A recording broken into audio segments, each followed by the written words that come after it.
Hey everyone, we're Ryan and Kelsey of New Build Newlyweds. We won the 2020 Jeffrey Court All-Star Renovation Challenge, and we are so excited to bring you some tiling tips and tricks today because as you can see, we are a little bit in the middle of a pantry makeover. So we got some backsplash to do, so we thought this was the perfect time to kind of show you some of our tips and tricks that we use. and I'm going to be talking about sanded and unsanded grout, the difference between the both. So although sanded grout is a little more durable than unsanded grout, for this project we are going to be using unsanded because it is better for vertical surfaces, and since we are working up the wall, that is what we want. It is also really good for smaller grout lines, which is what we have.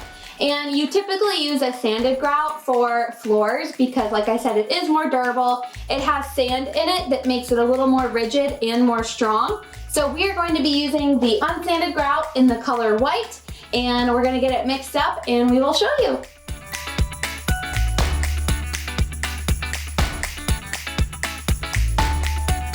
So the backsplash is done and it turned out so good. We are so happy with it, and the unsanded grout was perfect for our project.